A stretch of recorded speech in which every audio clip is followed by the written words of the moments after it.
Assalamualaikum warahmatullahi wabarakatuh. Bagaimana kabar Anda semua? Semoga Anda tetap sehat, baik-baik saja dan tetap menjaga imunitas tubuh agar tetap sehat dan terhindar dari segala penyakit, baik itu penyakit yang sedang marak sekarang, COVID-19 ataupun penyakit yang lainnya. Baik, perkenalkan, nama Bapak Muhammad Al-Mubarok, Bapak mahasiswa Universitas Siliwangi, jurusan Pendidikan Geografi, yang mengampu mata pelajaran geografi di SMA Negeri 5 Tasikmalaya. Baik, sebelum kita mengawali dan memasuki materi pada hari ini, alangkah baiknya kita berdoa sesuai dengan kepercayaan masing-masing. Berdoa dimulai. Berdoa dicukupkan. Baik, untuk materi pada hari ini yaitu mengenai rotasi dan juga revolusi bumi. Nah, ini materi untuk kelas 10. Nah, sebelumnya di sini Bapak memiliki beberapa indikator dan juga tujuan-tujuan dari pembelajaran hari ini. Yang pertama yaitu membedakan rotasi dan revolusi bumi. Yang kedua, menganalisis dampak rotasi dan revolusi bumi terhadap kehidupan di planet bumi. Yang ketiga, menganalisis bumi sebagai ruang kehidupan.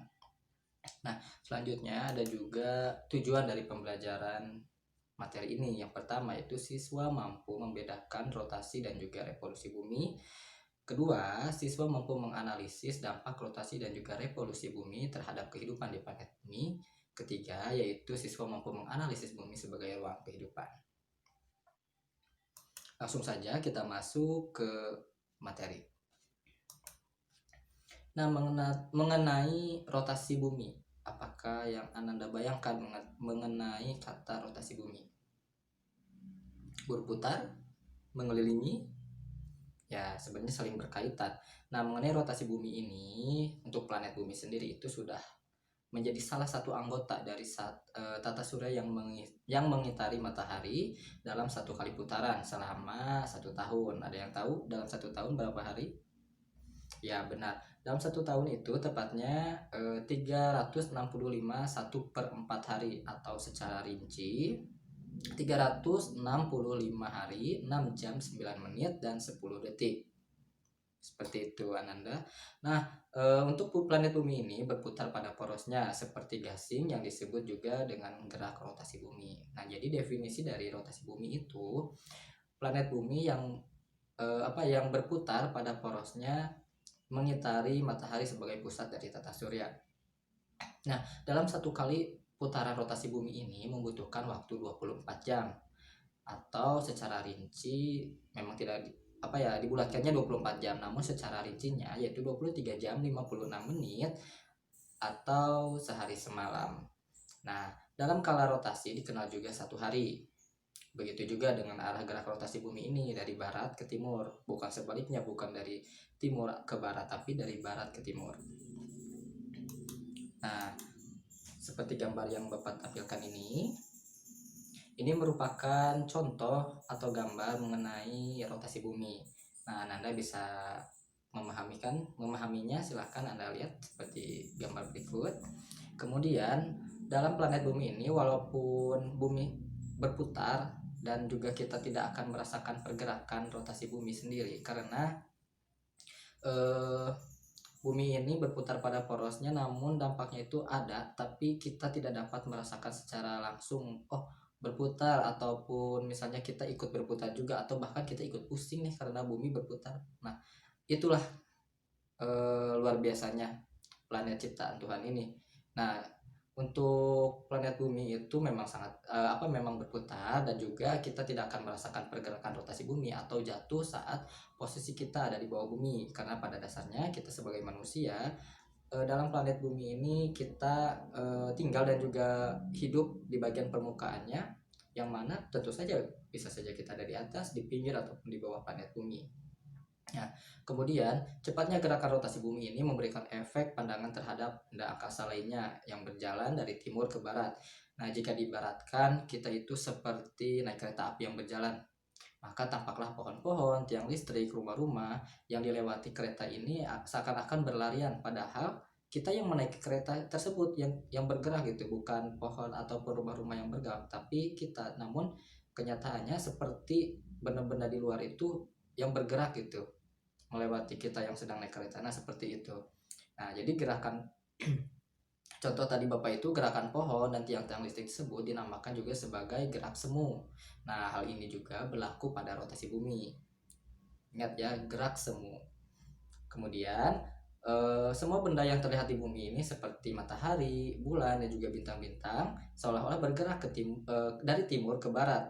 Itulah yang disebut dengan gerak semu benda-benda langit. Jadi jika kita malam hari nih melihat bulan atau siang hari kita melihat matahari, seolah benda-benda langit itu bergerak dengan sendirinya, padahal bumi sendiri juga ikut bergerak dan berputar gitu. Jadi apa yang kita lihat dan rasakan itu ternyata belum tentu benar karena apa? Karena bumi juga berputar mengitari matahari dan bulan mengitari bumi. Jadi bukan benda-benda langit secara penuh semua yang ada di angkasa itu mengitari bumi dan bumi sebagai pusatnya, itu salah.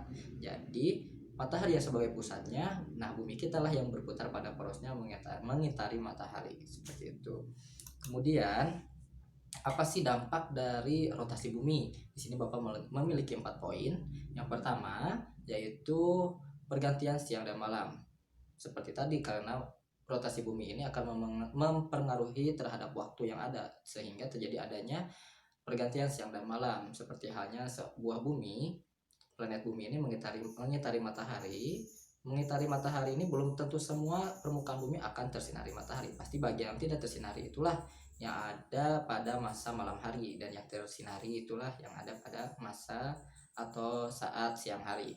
Nah, yang kedua yaitu adanya peredaran semu harian benda langit. Yang ketiga, perbedaan waktu. Nah, perbedaan waktu ini sangat terasa ya dalam satu planet, di planet bumi gitu. Kita mengenal dengan nama GMT. Nah, GMT ini untuk Indonesia sendiri kita dengan kode dengan simbol +7 untuk waktu Indonesia. Dan Indonesia sendiri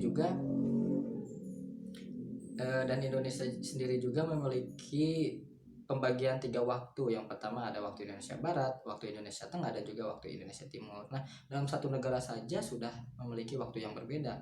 Bahkan tiap wilayah-wilayah pasti perbedaannya 1 detik, 1 menit. Nah, seperti itulah perbedaan waktunya, dampak dari rotasi bumi. Kemudian yang keempat, pembelokan angin dan pembelokan arah arus laut. Nah, selanjutnya ada revolusi bumi. Ini berbeda dengan rotasi bumi. Nah, untuk revolusi bumi ini yang mana sumbu bumi yang tetap miring di berbagai tempat ketika bumi berevolusi menghadiri matahari. Nah, kemiringan yang tetap sama tersebut membentuk sudut sebesar 66,5 derajat terhadap ekliptika. Nah, kenapa sih kok bisa 66,5 derajat terhadap ekliptika? Karena dalam ekliptika ini adalah merupakan bidang garis edar, yang mana jika elips itu kita arsir, maka seakan-akan menjadi lempengan yang berbentuk elips. Nah, untuk lempengan tersebutlah yang kemudian kita sebut dengan ekliptika. Maka dalam penghitungan untuk planet bumi ini secara kemiringannya akan membentuk sudut 66,5 derajat terhadap ekliptika, seperti itu. Nah, kemudian dalam periode 1 kali edar yaitu 365 hari, 6 jam 9 menit 10 detik. Nah, arah revolusi bumi ini juga merupakan arah negatif atau berlawanan dengan gerak arah jarum jam. Nah, kemudian Nanda bisa lihat contohnya di gambar tersebut, 3 gambar mengenai revolusi bumi ini bisa dicermati. Nah, kemudian ada dampak revolusi bumi. Apa sih dampak dari revolusi bumi? Nah, dampak dari revolusi bumi ini ada 6 yang akan Bapak berikan pemaparannya. Ada 6. Yang pertama yaitu pergeseran semu matahari antara GBU dan juga GBS. Kemudian ada perubahan panjang waktu dan siang dan malam. Kemudian ada pergantian musim, ada pergantian hembusan angin. Kemudian ada perbedaan angin muson dan juga pengaruh tekanan udara, dan juga perbedaan iklim pengaruh angin muson. Nah, untuk yang pertama yaitu pergeseran dari planet bumi, pergeseran semu matahari antara GBU dan juga GBS. Nah, kenapa sih ada GBU dan GBS? Nah, GBU itu yaitu garis balik utara, sedangkan GBS itu garis balik selatan.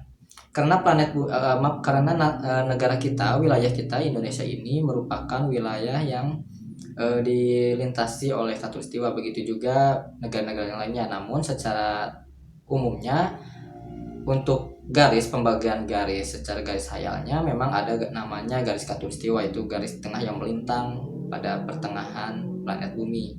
Nah, maka jika wilayah yang berada di bagian utara akan dilintasi atau akan termasuk kepada garis balik utara, sedangkan garis selatan itu garis balik selatan. Nah, kemudian di sini ada gambarnya, contoh-contohnya peredaran bumi, revolusi bumi mengitari matahari. Nah, kemudian Ananda bisa memahami juga mengenai revolusi bumi ini dengan melihat beberapa sumber-sumber video di YouTube maupun di platform yang lainnya, seperti film-film yang mengenai planet bumi. Itu kita dapat melihat dan terbayangkan itu seperti apa sih revolusi bumi, seperti apa sih rotasi bumi. Nah, kemudian ada bumi sebagai ruang kehidupan. Nah, seperti yang kita tahu sebelumnya pada materi pertemuan yang lalu, ada sejarah jagat raya ini dimulai pertama kali ketika manusia mengenal ilmu perbintangan. Sejak zaman dahulu manusia berusaha ingin tahu. Nah, dari rasa keinginan tahu itulah pada masa sejarah sebelumnya para ilmuwan, para ahli itu ingin nih mencari tahu seperti apa, kok bisa ya bumi berputar, kok bisa sih matahari di angkasa berputar hanya dalam satu hari dan tidak sehari semalam gitu, dalam malam harinya digantikan oleh bulan. Kenapa juga ada bintang-bintang? Nah, pada zaman dahulu lah manusia ingin mengetahui atas pemenuhan rasa ingin tahunya tersebut mengenai jagat raya, baik mengenai ukurannya, bentuk, isi, sifat maupun jarak benda-benda langit yang satu dengan yang lainnya. Nah, disinilah muncul adanya ilmu astronomi, yaitu ilmu pengetahuan yang mempelajari tentang benda-benda angkasa atau benda-benda langit di alam semesta. Kemudian bumi adalah planet yang ketiga yang berada dari 8 planet dalam tata surya, atau juga disebut galaksi Bima Sakti. Jadi dalam planet bumi ini merupakan bagian dari tata surya yang pusatnya itu matahari. Nah, tata surya juga bagian dari galaksi Bima Sakti dan juga bersamaan dengan banyak atau ribuan dan ratusan solar system ataupun tata surya yang lainnya. Kemudian terdiri juga dari galaksi-galaksi dan juga benda-benda langit, barulah secara keseluruhan itu alam semesta atau universe. Nah, diperkirakan usia dari planet bumi sendiri juga yaitu 4,6 miliar tahun bersamaan atau berkenaan juga dengan planet-planet yang lainnya yang ada di tata surya, karena sesuai dengan teori-teori yang ada. Jadi jadi planet bumi dan juga planet yang lainnya ini bersamaan itu terbentuk secara utuh, namun kandungan isi dan juga material yang ada memang berbeda gitu. Kemudian jarak bumi ini dengan matahari yaitu 149,6 juta kilometer atau juga sebesar 1 AU. 1 AU itu adalah astronomical unit. Nah, bumi mempunyai lapisan udara yang bernama atmosfer. Lapisan udara bumi ini bernama atmosfer, yang mana atmosfer ini sebagai pelindung bumi yang menyelimuti planet bumi, dan juga di bumi juga dilapisi oleh medan magnet yang disebut magnetosfer. Nah, atmosfer dan juga magnetosfer ini melindungi permukaan bumi dari angin matahari, sinar ultra ungu atau ultraviolet, serta radiasi dari luar angkasa. Nah, lapisan inilah yang menyelimuti bumi hingga ketinggian sekitar 700 km.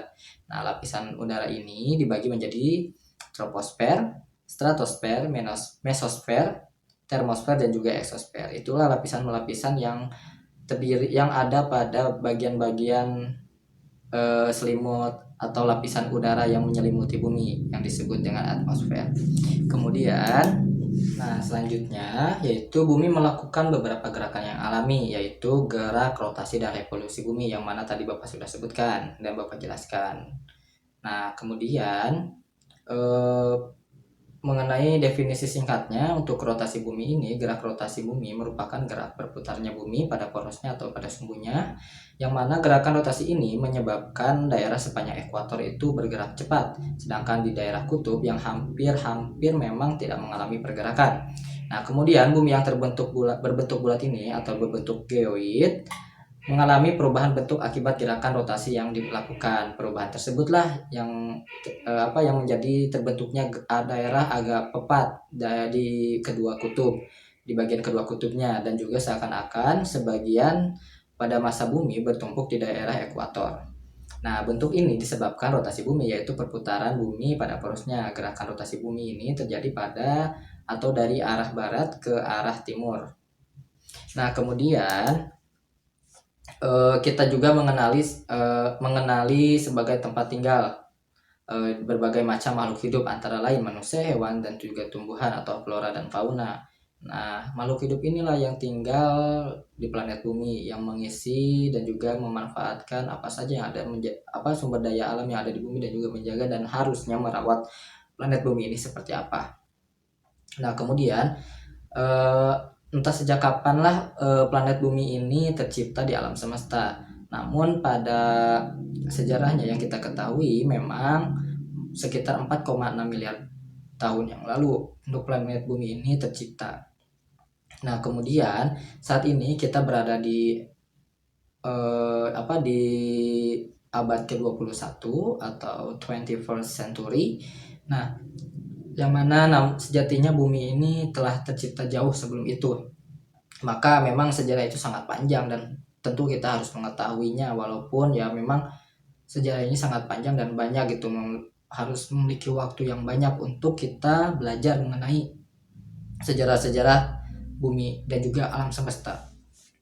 Nah, kenapa sih planet bumi ini menjadi sebagai ruang kehidupan bagi makhluk hidup yang ada di planet bumi? Karena planet bumi memiliki atau mengandung banyak air dan juga asam amino, yang mana kita ketahui air adalah sumber kehidupan dan juga dapat dimanfaatkan bagi kehidupan makhluk hidup di planet bumi, yang mana notabene sebagian besar air ini menyelimuti planet bumi, lebih banyak daripada daratannya. Kemudian adanya oksigen yang mencukupi. Nah, oksigen ini memang tidak berbayar dan juga gratis untuk manusia dan juga makhluk hidup. Maka dari itu kita harus banyak-banyak bersyukur telah dapat tinggal di planet bumi dengan gratisnya oksigen dan melimpahnya keadaan alam dan juga kekayaan alam. Nah, yang ketiga yaitu karbon dioksida yang berperan penting dalam fotosintesis tumbuhan. Nah, di sini karbon dioksida itu tidak selalu negatif, namun ada juga sisi positifnya, yaitu bermanfaat bagi manusia, yang mana tumbuhan akan memanfaatkan karbon dioksida ini untuk keberlangsungan hidupnya dalam berkembang biak dan juga pertumbuhan dari tumbuhan tersebut. Kemudian ada atmosfer yang menjadi pelindung bumi. Seperti yang tadi, atmosfer ini memiliki peran yang sangat penting, yang mana melindungi bumi dari benda-benda langit yang jatuh ke planet bumi. Apabila benda langit jatuh ke bumi tanpa ada atmosfer, maka bisa saja bumi ini hancur dan juga berporak-poranda gitu tanpa adanya atmosfer. Namun dengan adanya atmosfer, benda-benda langit yang jatuh ke bumi seperti asteroid ataupun meteor itu akan terkikis sedikit demi sedikit dengan adanya lapisan-lapisan di atmosfer, sehingga ketika jatuh ke bumi ini hanya tinggal kecil ataupun bahkan sudah habis. Nah, begitulah manfaat dari atmosfer. Nah, itulah materi yang dapat Bapak sampaikan mengenai materi rotasi dan juga revolusi bumi. Begitu juga dengan keadaan bumi, yang sebagaimana planet bumi ini posisinya sebagai bagian dari tata surya. Nah, semoga Ananda semua dapat memahami apa yang Bapak sampaikan. Apapun kekurangannya silakan Ananda cari tahu dengan menambah referensi dari beberapa artikel, bacaan, ataupun video-video di media platform yang memadai, sehingga ilmu yang dapat Ananda raih itu tidak hanya terpaku pada satu sumber saja. Selebihnya semoga bermanfaat. Terima kasih untuk Anda semua. Semoga tetap dalam keadaan sehat dan juga tetap semangat dalam keadaan pandemi seperti ini. Semangat untuk belajar, semangat untuk terus meraih mimpi. Terima kasih. Wassalamualaikum warahmatullahi wabarakatuh.